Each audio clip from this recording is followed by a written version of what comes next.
Spirituality में हमेशा हमें ऐसा सिखाया जाता है ना कि हमें हर किसी को हमेशा अनकंडीशनली लव करना चाहिए, कि हर एक इंसान में, हर एक जानवर में, हर एक प्राणी पक्षी, इवन पत्थरों में भी भगवान होते हैं।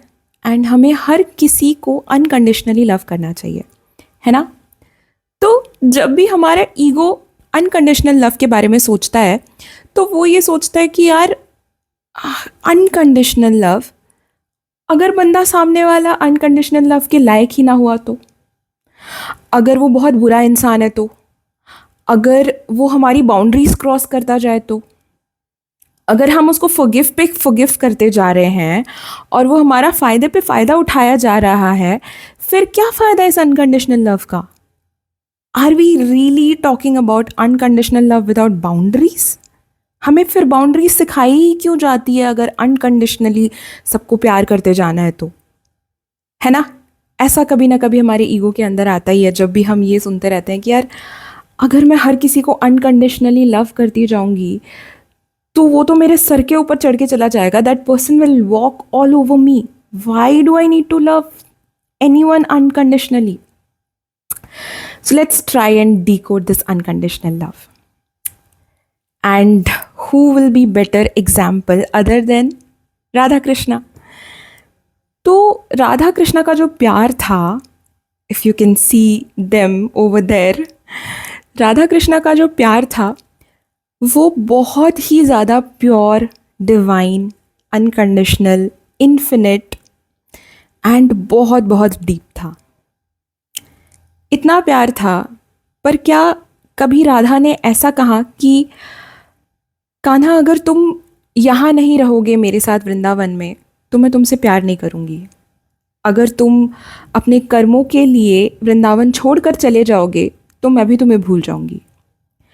या फिर कभी क्या कृष्णा ने ऐसा बोला कि अगर तुम मेरे सामने नहीं हो तो मेरा प्यार तुम्हारे लिए कम हो जाएगा, या अगर तुम यहाँ इन सब रानियों के जैसे नहीं रही, वृंदावन के ही एक गांव की स्त्री जैसी दिखती रही तो मैं तुमसे प्यार नहीं करूँगा? ऐसा तो दूर दूर तक उनके दिमाग में भी कभी नहीं आया होगा। बट शायद हम कॉन्शियसली अनकॉन्शियसली इतने जजमेंट्स हर किसी के बारे में और अपने बारे में होल्ड करते हैं कि हमें वहाँ तक पहुँचना, लाइक भगवान के लेवल तक इवॉल्व होने में तो बहुत टाइम लग जाएगा, है ना। तो हम इंसानों के लेवल पे ही सोचते हैं कि how do we attain unconditional love. तो सबसे पहले तो कंडीशंस को ही समझते हैं कि हम कंडीशनड हुए ही क्यों। तो जो भी सोल कभी पैदा होता है ना, कोई भी बच्चा अगर पैदा होता है तो वो कभी भी कंडीशनड होके पैदा नहीं होता, वो हमेशा अनकंडीशनल लव के साथ पैदा होता है। कंडीशंस हमें सिखाए जाते हैं हमारी ही सर्वाइवल के लिए। तो जो ईगो कॉन्शियसनेस में हम धीरे धीरे आते हैं, वो हमारे मम्मी पापा हमें एक एक चीज़ सिखाते हैं छोटी से छोटी, विच is not bad. Ego consciousness is not bad, जैसा हर वीडियो में बताते हैं कि अपनी ईगो को बिल्कुल ही हटा दो and all. I tell you, ego is not bad, ego is trying to protect you. समझो इस बात को कि अगर हमारे अंदर बिल्कुल ज़ीरो जजमेंट और ज़ीरो एनी थिंकिंग और एनी सेपरेशन वाला कॉन्सेप्ट और एनीथिंग होगा तो हम हर किसी को अलाउ करने लगेंगे अपनी लाइफ में, and that will be a threat to our own life. समझो इस बात को कि अगर कभी कोई हमारे सामने, मान लो कोई एक सीरियल किलर आ गया, एंड हमारे दिमाग में बस ये है, हम छोटे बच्चों की तरह बस ये सोच रहे हैं कि यार everyone is soul, everyone is divine, हर किसी के अंदर अनकंडीशनल लव होता है तो इसके अंदर भी है, we just need to find it out within them. And हमने बिना किसी बाउंड्रीज़ के उसको अपने साथ एक्सेप्ट कर लिया, अपने अंदर एक्सेप्ट कर लिया अपनी लाइफ में, तो वो तो हमारा भी मर्डर कर देगा ना। देन हमारे कर्मों का क्या होगा? हमारे आसपास के लोग जो हैं, हमारी फैमिलीज जो हमसे प्यार करते हैं, उनका क्या होगा, राइट? तो ego consciousness is not bad, the degree to which we believe in that ego consciousness, हम कितना ज़्यादा कंट्रोल उस ईगो कॉन्शियसनेस या अपने माइंड को दे देते हैं, दैट इज़ बैड। तो जब हमें ये सिखाया गया ना कि जैसे सही गलत सिखाया गया कि आग में मत हाथ दो, जल जाओगे, या फिर ये सिखाया गया कि ज़्यादा ठंडे पानी से मत नहाओ, सर्दी लग जाएगी। तो हमें उस वक्त ये भी सिखाया जा रहा था कि अगर अच्छे मार्क्स नहीं लाओगे तो तुम कहीं आगे नहीं बढ़ पाओगे, and you are not lovable if you don't get good marks. या फिर अगर मैथ्स में कोई गलती करी तो उसके लिए डांट पड़ी, उसके लिए मार पड़ी। तो वहाँ पे हमने सोचा कि यार we are not, maybe एक छोटा बच्चा यही सोचेगा कि we are not lovable if we are not good at our studies, है ना, वी आर नॉट लवेबल। तो हमने क्या किया कि अब बाहर से हमने जो देखा वही सीखा हमने, और हमने अपने आप के लवेबिलिटी को भी कम कर दिया कि बाहर से लव नहीं मिल रहा तो that means I am not suppose to love myself as well if I am not good in this. तो we kind of wait to achieve और attain something, until then we are not suppose to love ourself. ऐसा सोचते हैं हम लोग कि ये चीज़ नहीं हुई जब तक, तब तक I am not suppose to love myself, है ना। ये सिखाया गया कि अगर छोटे बच्चे को ये बोला गया कि तुम मेरी बात नहीं सुनोगे तो मैं तुमसे बात नहीं करूँगी, है ना। तो उस बच्चे को, उसका इनोसेंट सा हार्ट है यार, उसको ऐसा लगा कि वो बदमाशी कर रहा था शायद, या अपना खुल के कुछ खेल रहा था, या कुछ भी कर रहा था। उसको ऐसा लगा कि शायद I am not suppose to hear my own inner voice. अगर, क्योंकि प्यार उसके लिए सर्वाइवल है उस वक्त, मम्मी पापा का attention and love is survival for that small kid. तो उसे ऐसा लगा कि I have to abandon my own inner voice so that my needs are getting fulfilled for my own survival। तो ऐसे करते करते हमने अपना खुद का साथ छोड़ दिया, खुद की जजमेंट छोड़ दी, एंड दूसरों की जजमेंट, सोसाइटल बिलीव्स को ज़्यादा अहमियत दे दी। तभी से वो प्रोग्रामिंग होती चली गई, इतनी ज़्यादा कि अब कोई लड़की अगर ये मोटी है, मतलब हेल्दी है थोड़ी सी, which is not bad at all, वो ये सोचने लग जाएगी कि मैंने हर जगह यही देखा है कि स्लिम फिगर वाली लड़कियां ही अट्रैक्टिव मानी जाती हैं, तो वही अट्रैक्टिव हैं। जब तक मैं स्लिम नहीं होती तब तक I am not attractive, right. या फिर कोई बहुत पतली है, वो ये सोचेगी कि यार मेरा तो कोई फिगर ही नहीं है, आई डोंट हैव कर्व्स। या फिर कोई लड़का ये सोचेगा कि जब तक मैं 6 फुट हाइट का नहीं हूँ तब तक मुझे, I am not considered as attractive to girls. जबकि ये सच नहीं है। Bollywood stars are there who are not 6 feet height but they are still having so many followers. But हमने अपने बारे में इतनी जजमेंट पाल के रखी है क्योंकि हमने वही देखा है सोसाइटी में होता हुआ, है ना। चीज़ें तो यहाँ पे नहीं रुकती। हम लोग ये सोचते हैं कि यार ये पैकेज होगा तभी मैं अपने आप को अप्रूवल दे सकूँगा कि हाँ बहुत अच्छा किया है मैंने लाइफ में।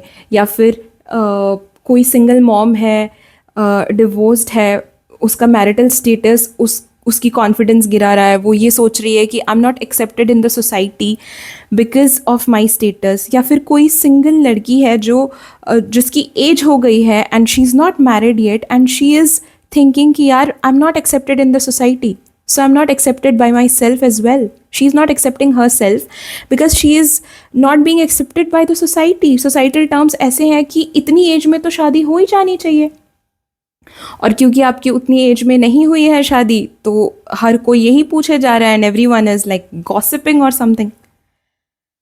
तो समझो ये कि हर किसी की लाइफ की जर्नी अलग होती है। सोसाइटी में सब एक जैसा चलेंगे, सबकी एक जैसी लाइफ होगी, ये बिल्कुल भी ज़रूरी नहीं है। हर किसी के लेसन्स अलग होते हैं। तो जब हम अपने उन प्रॉब्लम्स को अपने सामने, अपने आंखों के सामने लेके आते हैं कि where am I not giving myself that unconditional love which I am expecting from outside, है ना, कहाँ मैं खुद को जज कर रही हूँ, या कहाँ मैं खुद से बहुत ज़्यादा एक्सपेक्टेशंस लगा रही हूँ, और मैं ये सोच रही हूँ कि मैं अपने लव को तब तक के लिए बचा कर रखूँगी, तब तक खुद से प्यार नहीं करूँगी जब तक मेरी ये चीज़ पूरी नहीं होती जो सोसाइटी कहता है कि ये पूरी होगी तभी आप अपने आप को एक्सेप्टेंस और अप्रूवल दे सकते हो। तब तक you will not be able to love yourself unconditionally. unconditional love is, yes, loving without judgment and without any expectation. Now, coming back to the serial killer part, कि अगर unconditionally किसी से प्यार करना है तो what about that serial killer? क्या उसको भी अनकंडीशनली लव करना चाहिए? क्या उसके लिए भी जजमेंट और कोई एक्सपेक्टेशन नहीं रखनी चाहिए कि वो भी सोसाइटी टर्म्स पे चले and all?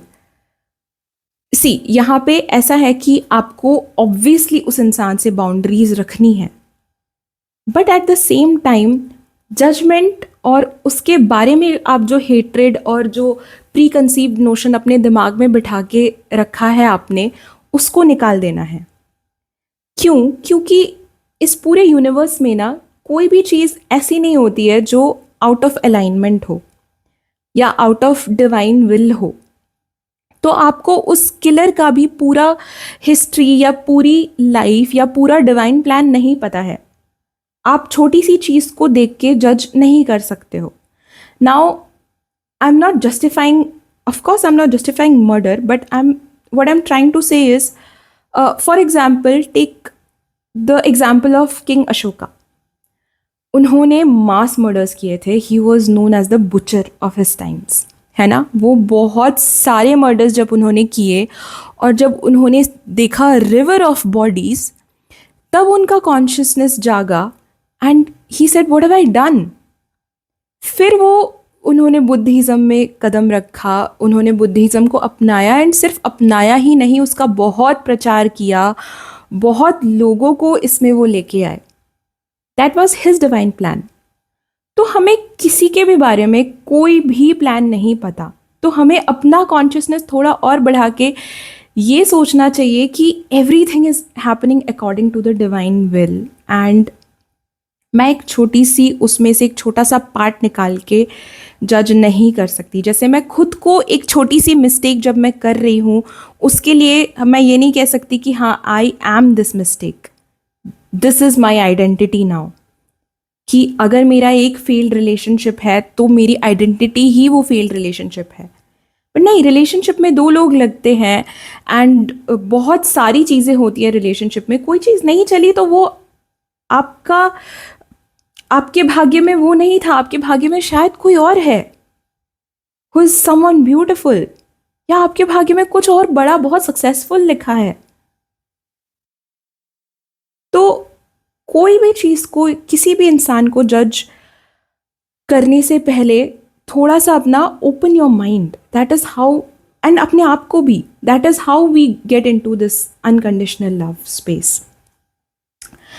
Now how do we do that? Of course we accept ourselves. we बार बार जब भी आपके सामने वो चीज़ें आए, आप अपने आप को बार बार बोलो कि no, I accept myself the way I am at this moment. क्योंकि हर एक सोल जो इस धरती पे है ना, हर एक सोल की एक ही नीड है कि eight this moment in time कोई हो जो मुझे देखे जैसा मैं हूँ, जो मुझसे प्यार करे जैसा मैं एग्जैक्टली इन दिस मोमेंट हूँ, जो फ्यूचर में मेरे से कोई इतनी बड़ी एक्सपेक्टेशन ना रखे कि अगर वो मैं पूरा ना कर पाऊँ या पूरी ना कर पाऊँ तो वो मुझे अबैंडन कर दे और मेरे बारे में कुछ भी अलग ना सोचे, बस मेरे सपोर्ट के लिए और अनकंडीशनल लव के लिए मेरे साथ खड़ा रहे.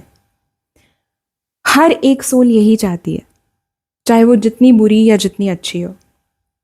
आपकी सोल भी यही चाहती है ना.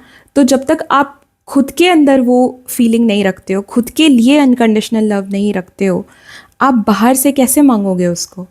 As within so without, है ना. और जब आप बार बार किसी को भी जज कर रहे होते हो तो आप वही इंसान और वही चीज़ों को बार बार अपनी लाइफ में अट्रैक्ट कर रहे होते हो, है ना. You attract what you are. You will always attract what you are. So if you want unconditional love, be unconditional love. Correct. अगर आप किसी को भी जज कर रहे हो, अगर आपके साथ किसी ने बुरा भी किया है, आई एम नॉट सेइंग कि अगर आपके लाइफ में कोई पार्टनर है और उसने आपके साथ कोई भगवान न करे कोई अब्यूजिव सिचुएशन है आपकी एंड उस अब्यूजिव सिचुएशन में भी आप उसको सह रहे हो, that is not unconditional love. Of course leave that person and then उसके बाद जो भी उसने अब्यूज़ किया उसके लिए उसको फॉरगिव करो. फॉरगिव क्यों करना है? क्योंकि आप अपने दिमाग में उस पॉइजन को लेके घूम रहे हो, तो next person that you will attract will also have that poison. Like attracts like. But when we go into this unconditional love in partnerships, थोड़ा ज़्यादा ही एफर्ट लगता है हमारे अंदर करना, क्योंकि सामने वाले इंसान को हर मोमेंट पे हमें अनकंडीशनली लव करना पड़ता है. हर मोमेंट में हमें डिटैच होके उसको देखना पड़ता है कि यार मैं इससे क्या एक्सपेक्ट कर रही हूँ, क्या मैं उससे बहुत ज़्यादा एक्सपेक्ट कर रही हूँ और वो मेरे एक्सपेक्टेशंस पे नहीं उतर रहा है, तो इस वजह से मैं उसको like I am thinking wrong about that person और I am judging them wrongly, है ना. इस वजह से भी बहुत सारे रिश्ते टूट जाते हैं. तो we should always be mindful in our relationships, always be very careful and mindful कि हम कहाँ जा रहे हैं अपने थॉट्स को लेके about that other person and where we are not loving them, and at the same time mirroring ourselves where we are not loving ourselves unconditionally. So that's all for today's video. Thank you so much for watching this video. Please give it a like if you liked this. Please subscribe to my channel for more such videos. Thank you. Bye bye.